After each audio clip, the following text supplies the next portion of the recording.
हरियाणा में पिछले दिनों से जो एक बहुत बड़ा एक मुद्दा उठ रहा है, तमाम मीडिया भी उसको कवरेज कर रहा है कि हरियाणा के अंदर जो सरकारी स्कूल हैं उसकी हालत लगातार खराब हो रही है। चाहे आप स्कूलों के अंदर टीचर्स की बात करें, चाहे वहाँ अन्य सुविधाओं की बात करें। अभी ये हाल फिलहाल में ये मुद्दा सबसे बड़ा हो गया है क्योंकि ट्रांसफ़र ड्राइव की वजह से पूरे के पूरे जो स्कूल हैं वो खाली हो गए हैं।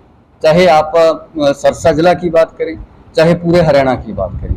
अभी अगर बात करें ये असल में 2020 के अंदर मोदी सरकार एक नई शिक्षा नीति लेकर आई थी, जिसको नई शिक्षा नीति 2020 के नाम से जाना जाता है। ये नई शिक्षा नीति एक बात बिल्कुल साफ कहती है कृषि कानूनों की तरह कि जितने भी सार्वजनिक संस्थाएं हैं, जितने भी विशेष रूप से जो भी शैक्षणिक संस्थाएं हैं, चाहे स्कूल हैं, यूनिवर्सिटीज हैं, कॉलेजेस हैं, उनका निजीकरण किया जाए और उनको बेचा जाए।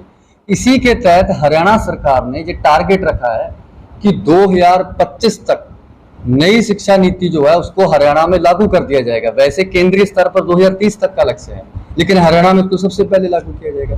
और इसी का ही ये नतीजा है कि ये सरकार, भाजपा जजपा की जो सरकार है, ये ट्रांसफर ड्राइव के तहत स्कूलों को खत्म करना चाहती है, स्कूलों को बेचना चाहती है। अभी हरियाणा में इन्होंने 105 सरकारी स्कूलों को बंद किया है। और अगर पिछले 7 साल की बात करें तो कई सैकड़ों जो स्कूल हैं इस सरकार के दौर में बंद हुए हैं। इन्होंने कहा है कि जो 20 स्कूल है, 20 से कम स्टूडेंट वाले ये स्कूल है, हम उसको बंद कर रहे हैं। लेकिन सवाल ये है कि वो जो स्कूल उसमें स्टूडेंट 20 क्यों रहे? इनकी नीतियों की वजह से रहे, इसीलिए वहाँ कम हुए हैं। अभी मैं आपको बताता हूँ कि हरियाणा में, पूरे हरियाणा की अगर बात करें, 45,000 पक्के टीचरों की आवश्यकता है। अगर सिरसा डिस्ट्रिक्ट की बात करें, यहाँ पे 45% टीचर्स के जो पोस्ट हैं वो रिक्त हैं, वो खाली पड़े हैं, कभी नहीं भरा सरकार ने। और 2012-13 के बाद डीबीटी टीचर्स की एक बार भी जो है यहाँ पे भर्ती नहीं हुई। इसी वजह से पूरे जिले के अंदर, पूरे हरियाणा के अंदर लगातार हालत जो है वो खराब है। अभी अगर हम सरसा डिस्ट्रिक्ट की बात करें, जो पिछले दिनों ट्रांसफर ड्राइव की है इन्होंने, मैं आपको बता सकता हूँ हरियाणा के सरसा जिले के जितने ब्लॉक हैं, अगर बड़ागुड़ा ब्लॉक की बात करें तो बड़ागुड़ा ब्लॉक के अंदर सबसे बड़ा गांव अगर रोड़ी की बात करें हम, रोड़ी का जो लड़कियों का स्कूल है उसको सरकार मर्ज कर रही है। वहाँ पे 200 से ज्यादा छात्रा हैं, उसको बंद किया जा रहा है। इसी तरीके से सूरतिया गांव है, वहाँ हाई स्कूल है, सभी पोस्टों को खत्म कर दिया गया है। इसी के साथ रंगा गांव है, वहाँ सभी पोस्टों को खत्म कर दिया गया है। लकड़ावाड़ी गांव है, उसके हाई स्कूल के 6 साल लेक्चरर की पोस्ट सभी को वहां से खत्म कर दिया और पूरे का पूरा स्कूल खाली हो गया। वहां धरना भी लगा था। आज गदराना गांव में भी धरना लगा था। तारुआना, मतलब अगर आप संतनगर साइड, रानिया साइड, एलनाबाद साइड बात करें तो वहाँ संतनगर गांव है, वहाँ का पूरा स्कूल खाली हो गया। अमरासर कला गाँव है, इसके साथ ही आपका भड़ोलियावाड़ी गाँव है, और बहुत सारे ऐसे गाँव हैं ये जो चुनिंदा गाँव, इधर जलालाना गाँव है, जगमालवाड़ी गाँव है, ऐसे सैकड़ों गांव हैं इस डिस्ट्रिक्ट के अंदर। अकेले जिले की बात मैं कर रहा हूँ जहां पूरे के पूरे स्कूल जो है खाली हो गए हैं, विशेष रूप से गांवों के स्कूल खाली हो गए। और ये कोई ऐसे नहीं हुए हैं कि ये सरकार के ने नासमझी से हो गए, भाई भूल से हो गए, ये भूल से नहीं किए गए हैं।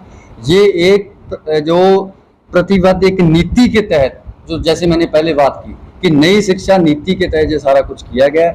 हम ये समझते हैं कि जिस प्रकार से कृषि कानूनों के खिलाफ एक लंबा आंदोलन लड़ा गया, इसी तरीके से शिक्षा को बचाने के लिए ये बड़ा एक आंदोलन लड़ने की आवश्यकता है। और अभी आपने देखा होगा, आप मीडिया से जुड़े हुए साथी हैं, कि लगातार गांवों के अंदर धरने प्रदर्शन हो रहे हैं, कहीं रोड बंद किया जा रहा है, कहीं स्कूल बंद किया जा रहा है। इसलिए हमारा जो संगठन है नौजवान भारत सभा, हमने ये तय किया है, और हमारे पेंडू मजदूर यूनियन, हम दोनों संगठनों ने पिछले दिनों जो मीटिंग करके तय किया है कि इस लड़ाई शिक्षा की, जिस तरीके से ये शिक्षा का निजीकरण कर रहे हैं, ये यहाँ नहीं रुकेगा। आने वाले समय के अंदर इसको और बंद करेंगे। पक्कियां भर्ती पहले से ही बंद हैं। अभी खट्टर साहब ने कहा है कि हम हरियाणा कौशल विकास के माध्यम से कच्चे टीचर रखेंगे, मतलब एक दिन के लिए, 2 दिन के लिए दिहाड़ी पे टीचर रखेंगे, और वो क्या पढ़ाएंगे बच्चों को। तो ये हालत है। एक तरफ ये सरकार बेटी बचाओ बेटी पढ़ाओ का नारा लगाती है, लेकिन मैं इसी जिले के अंदर आपको ऐसे स्कूल बता सकता हूँ जो बेटियों के स्कूल हैं और जिनमें एक भी टीचर नहीं बचा है, और जिनको सरकार मर्ज करना चाह रही है। मर्ज का मतलब एक तरीके से बंद है। तो इसीलिए हमारा जो संगठन है, हमने ये तय किया है कि इसके खिलाफ एक लंबी लड़ाई लड़नी होगी। गाँव के लोगों को, शहर के लोगों को, चाहे वो मजदूर है, चाहे किसान है, और चाहे वो विद्यार्थी है, नौजवान है, हम आप सबके माध्यम से आने वाली 9 सितंबर को सरसा जिला के अंदर जितनी भी सड़कें हैं, चाहे गांव की सड़क है, चाहे शहर की सड़क है, चाहे कोई स्टेट हाईवेज है, उन सभी सड़कों पे हम एक दिन का जाम करेंगे। और ये जो हमारी उसमें विशेष रूप से हमारी जो मांगे रहेंगी कि ये जितने भी अध्यापकों के खाली पड़े पद हैं उनको अविलंब भरा जाए। इसके साथ ही जो स्कूल मर्ज किए जा रहे हैं उनको पहले की स्थिति में लिया जाए। जितने भी स्कूल बंद किए गए हैं उनको बहाल किया जाए, और जितने भी स्कूल खाली हो गए हैं वहाँ टीचर्स की संख्या को पूरा किया जाए। और जो सरकार स्कूलों के निजीकरण कर रही है उसको जो है उसको बंद किया जाए। सरकारी शिक्षा का जो बजट है उसको बढ़ाया जाए। स्कूलों को हम बंद नहीं होने देंगे, प्राइवेट नहीं होने देंगे। इसके लिए आने वाले समय के अंदर 9 सितंबर को सुबह 10 बजे से लगातार हर गाँव, हर हम वहाँ पे जो है कोई अन्य तमाम तरीके की जो सुविधाएं हैं, चाहे वो गाँव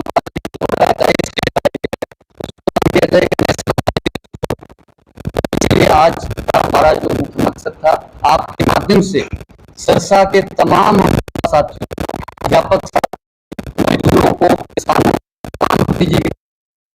तमाम जो जनवादी संगठन हैं उनसे ये अपील करते हैं कि साथियों, शिक्षा बचाने के लिए इस सरकार की जो नीति है, शिक्षा बेचो, शिक्षा का निजीकरण करो, स्कूलों को बंद करो, सरकारी स्कूलों को बचाने के लिए आप आगे आएं। अपने गांव में, अपने शहर में 9 सितंबर के दिन सुबह 10 बजे से सड़कों पर बैठें और सरकार को ये बताएं कि आपको शिक्षा का निजीकरण बंद करना होगा। जो स्कूल आपने बंद किए हैं स्कूलों को खोलना होगा, मर्ज किए गए स्कूलों को दोबारा उसकी स्थिति में बहाल करना होगा, और जो स्कूल इन्होंने कैप्ट किए हैं पोस्टें उनको खोलना होगा। अगर नहीं खोलेंगे तो आने वाले समय के अंदर हम ये आंदोलन जो है और भी तेज करेंगे।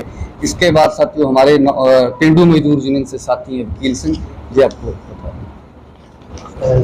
साथियों, जिवें साडे साथी ने विस्तार से तुहाडे नाल जिहड़ी गलबात रख ही दित्ती हैगी, तां जिवें ਤੁਹਾਨੂੰ पता ही है कि ਜਿਹੜੇ ਪਿੰਡਾਂ ਦੇ ਸਰਕਾਰੀ ਸਕੂਲ ਨੇ ਉਹਨਾਂ ਵਿੱਚ ਜ਼ਿਆਦਾतर ਮਤਲਬ ਕਿਰਤੀ ਆਬਾਦੀ ਦੇ ਜਿਹੜੇ ਬੱਚੇ ਉਹ ਪੜ੍ਹਦੇ ਹੈਗੇ, ਜਿਹਦੇ ਵਿੱਚ ਛੋਟੀ ਕਿਸਾਨੀ ਦੇ ਮਜ਼ਦੂਰਾਂ ਦੇ ਬੱਚੇ ਪੜ੍ਹਦੇ, ਛੋਟੇ ਦੁਕਾਨਦਾਰਾਂ ਦੇ ਬੱਚੇ ਪੜ੍ਹਦੇ।